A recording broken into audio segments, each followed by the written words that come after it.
Buenas noches, que el Señor les bendiga, mis hermanos. Qué gusto y placer poder dar inicio a esta semana. Espero que tengan un día, que hayan tenido un día excelente en las manos del Creador.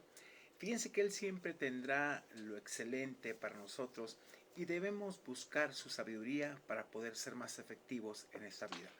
Hoy meditaremos en un bello salmo, el Salmo 52, escrito por el rey David, donde narra precisamente nos narra algunas buenas observaciones que hace acerca del que se jacta de sus maldades. Él habla de una experiencia que tuvo con una persona en su reinado, y te das cuenta que en verdad, pues cómo él enfrenta la situación, y sobre todo, hermanos, algo muy importante es que entendamos que pues el camino del malo no conviene. Por eso nuestro devocional de esta noche lleva por título: ¿por qué debemos de considerar el camino de los malos? A forma de pregunta, ¿por qué debemos de considerarlo? Mucha gente a veces se centra en las cosas que hace el malo en ese aspecto, pero no se fija el fin de ellos. Y realmente a veces estás envidiando o estás tomando en cuenta muchas cosas pensando que en verdad eso es lo correcto, pero no es así. Déjame decirte, precisamente, David hablaba en esta porción de la futilidad de la jactancia del malo, cómo se jacta haciendo lo incorrecto y piensa que no va a haber una consecuencia ante lo que hace. Este salmo se atribuye a David y fue escrito cuando fue traicionado por Doeg. Ahí en 1 Samuel capítulo 21 y 22 nos habla, y ya que el personaje que describe aquí, hermanos, corresponde a un retrato de un hombre como él, David, que confiaba en el Señor, contrastó su fe con el comportamiento del hombre traicionero que sigue el camino de iniquidad, se deleita, sigue ahí. Y de verdad, yo creo que hoy en día la gente no ha entendido. Siempre me dicen: pastor, es que hacen lo malo. Y sí, pero tarde o temprano las cosas salen a la luz, o tarde o temprano viene su fin. Entonces, no pongas tu mirada en esas cosas.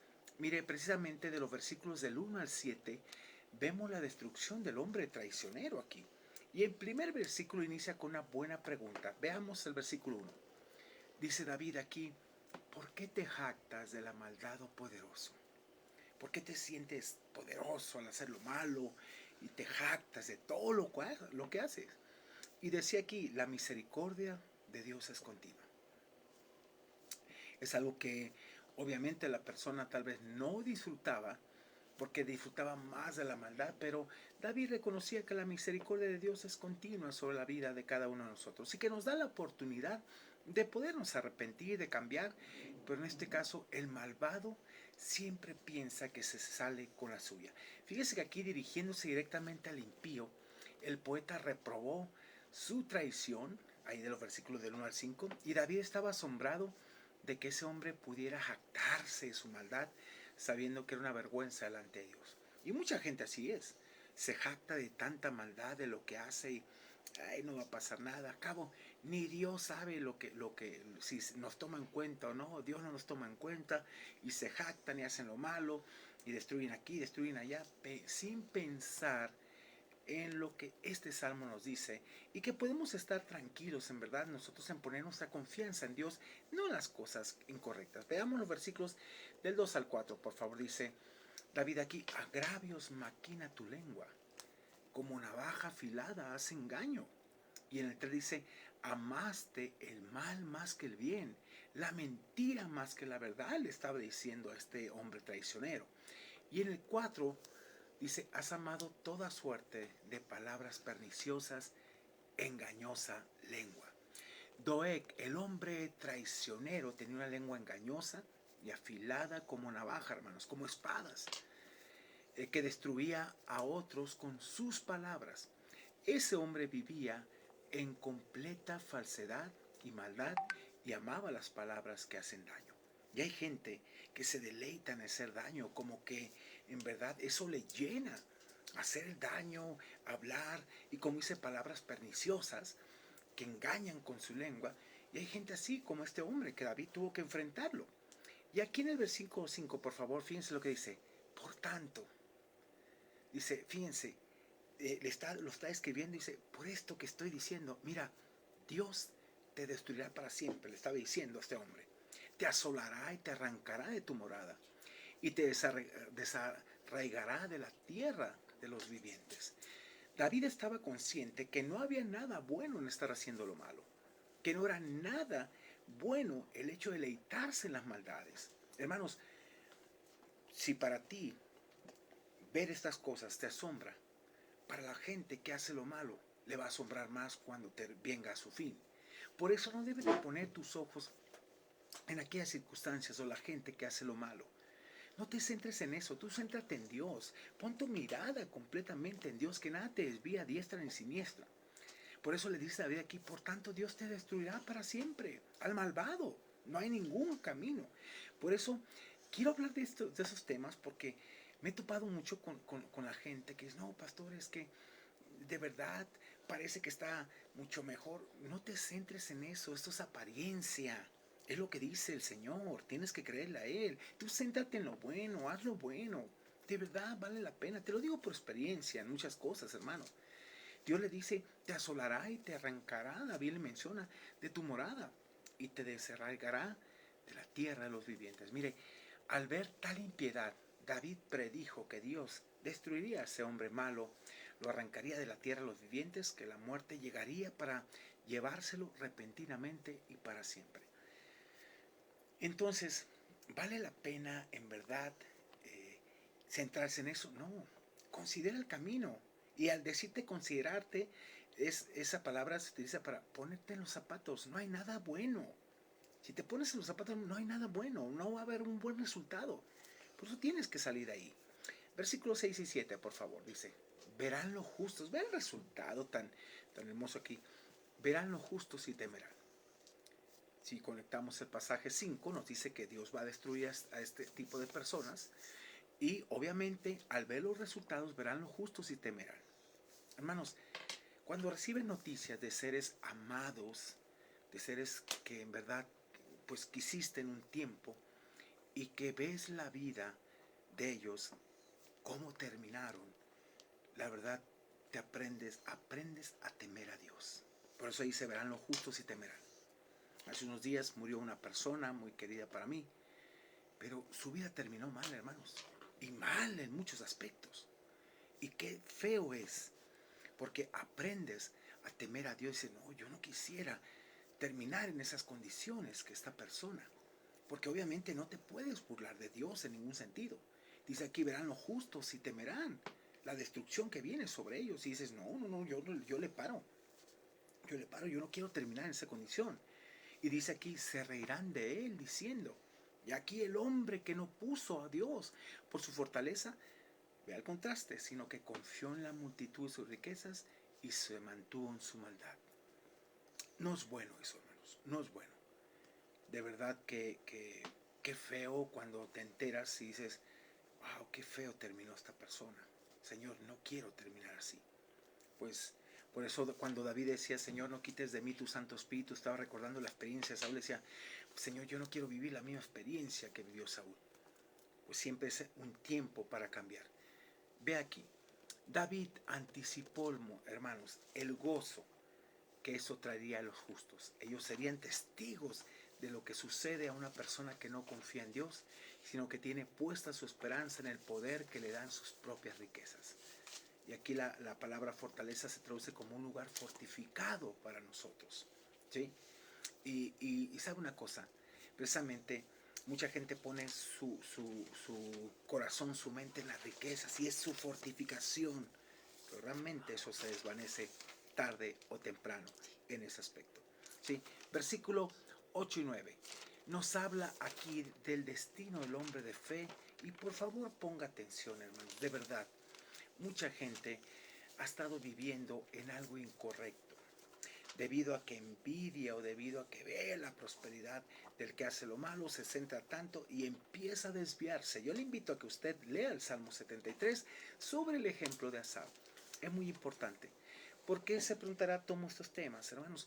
Porque de verdad, tanta gente que me ha dicho, pastor, es que de verdad esta persona hace daño y mire, sale adelante. No, eso es una apariencia, no se fije en eso. Fíjese en lo que Dios dice y fíjese en lo que Dios hace, simplemente. Lo que Dios dice lo va a cumplir.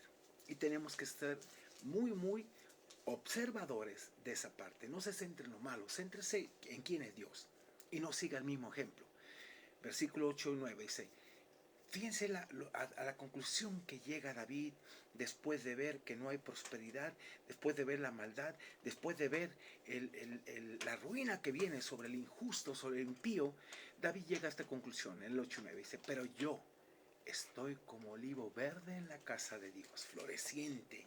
En las cosas de Dios, cuando hacemos las cosas de Dios correctamente, vivimos para Dios, tú te encuentras con vigor, te encuentras confiado, te encuentras en paz, encuentras con gozo, duermes tranquilo, nada te quita el sueño, porque estás haciendo lo correcto. Y dice aquí en el versículo 8, en la misericordia de Dios confío eternamente y para siempre. Y ve el versículo 9, te alabaré para siempre. Vea la razón, dice, porque lo has hecho así. Simplemente Dios, tú lo dices, tú lo cumples y yo te creo. Y esperaré en tu nombre, porque bueno es, dice, delante de tus santos. Dios es bueno, siempre. Y aún hacer las cosas delante de mucha gente que vive en santidad delante de Dios es algo hermoso. Así que hay que vivir de esa manera. Mire, y aquí en fuerte contraste con Doeg, el hombre perdido, David personificaba una vida llena de las bendiciones de Dios. Se comparó a sí mismo con un olivo verde, que es una figura que indica la prosperidad que disfrutaba en su presencia, en la presencia de Dios. ¿Sí? Y es un fuerte contraste con el impío que será arrancado. En el Salmo 1, versículo 3, se utiliza la metáfora de un árbol floreciente. Será como árbol plantado junto a corrientes de agua que da su fruto a su tiempo y su hoja no cae. Precisamente cuando medita y aplica la palabra de Dios hay un resultado pleno. Hermanos, el florecimiento de David se debía a la misericordia de Dios, en el amor de Dios, en la cual confiaba eternamente. Fue así que prometió alabar a Dios continuamente por lo que había hecho. David esperaría en su nombre, que se refiere a sus atributos y hechos, y le alabaría delante de sus santos. Y hermanos, de esta manera los justos, a diferencia de los traicioneros, los impíos, todo el que hace lo malo, depositan su confianza en el amor de Dios. Los justos, fíjese, los justos siempre van a confiar, el injusto no. ¿Sí? ¿Dónde se encuentra la justicia y la bendición? Lo justo que hay que hacer. Por eso debemos considerar si vale la pena seguir el camino de los malos. Tú puedes decir, hace rato explicábamos en la clase hermenéutica, bueno, todo mundo es común lo que hace lo malo, sí, pero tú no eres todo mundo, tú no eres una persona común, tú eres una persona regenerada, tienes vida espiritual, tú eres una nueva criatura, tú tienes que vivir bajo el deseo y la voluntad de Dios, porque Cristo murió por ti para precisamente darte vida y que de aquí en adelante ya no vivas para ti, sino para aquel que murió y resucitó por ti. Así que la bendición siempre, considera, hermanos, en verdad considera, si vale la pena seguir lo malo. Tal vez te has equivocado y has puesto tu mirada en hacer lo malo, tal vez estés haciendo lo incorrecto porque todo mundo lo hace, pero como dije, no eres todo mundo, tú eres un hijo de Dios, eres una nueva criatura y obviamente Dios quiere que hagas las cosas buenas. Dice, porque somos hechura suya, Efesios 2:10, creados en Cristo Jesús para buenas obras. Tengo que hacer buenas obras, no, estas no son tuyas, dice, las cuales Dios preparó, esas buenas obras, de antemano para que anduviésemos en ellas. Es un estilo de vida conformado a la manera de Dios. Así que mi hermano, te animo en verdad a que te centres en lo correcto. No esperes el final de los malos, ¿sabes qué? Eso déjaselo a Dios. Tú espera el final que Dios tiene para ti cuando haces lo correcto. Y te animo de todo corazón, deja de centrarte en aquellas personas que hacen lo malo. No vale la pena, de verdad no vale la pena. Céntrate en Dios y ve toda la bondad y ve hacia dónde Dios te quiere llevar. Hermanos, déjame orar contigo y déjame orar por ti. Padre, gracias te damos por este día. Gracias porque eres bueno, justo y fiel. Te bendecimos, Dios, porque en verdad tu palabra es verdad. Tú nos santificas en tu verdad y tu palabra es esa, Señor. Es la verdad que nos lleva a santificarnos cuando la aplicamos día con día. Bendice nuestras vidas Ayúdanos a centrarnos en ti y a buscarte cada día, que no busquemos el ejemplo del malo, que no sigamos malos ejemplos, que no busquemos y pongamos nuestra mirada en cosas que nos pueden desviar, sino solamente en ti. Te pido bendición por mis hermanos que están pasando una situación difícil, que no saben cómo enfrentarla. Ayúdales, dale sabiduría. Y Padre, que pongan tu mirada en ti, en las cosas de arriba, donde está Cristo sentado a la diestra de Dios. Señor, en este mundo estamos de paso, somos extranjeros, peregrinos, y en cualquier momento nos vamos. Así que, Señor, preferible que nos halles haciendo así lo correcto y ser arrebatados a tu presencia. Te bendecimos y te damos honra y gloria en el nombre de Cristo Jesús. Amén y amén. Bien, mis hermanos, que tengan una excelente noche. Soy el pastor Roberto Zamora de la Iglesia Bíblica Amat. Ha sido un placer estar contigo. Recuerda que los domingos, si te quieres conectar, va a ser pues Facebook Live, perdón. Y también puedes cualquier cosa, llamarnos al teléfono 22 23 81 11 73 y 22 12 07 97 95. Estamos iniciando una nueva serie que va a durar hasta diciembre prácticamente, antes de entrar a lo que es Navidad, precisamente, que se llama La realidad de la iglesia en la actualidad. Estamos hablando de los 7 mensajes de la iglesia de Apocalipsis, un mensaje muy relevante para la iglesia de hoy. Que Dios te bendiga, tengas excelente noche y bueno, hermanos, busca lo bueno, busca lo justo, que vale la pena. Excelente noche, Dios te bendiga.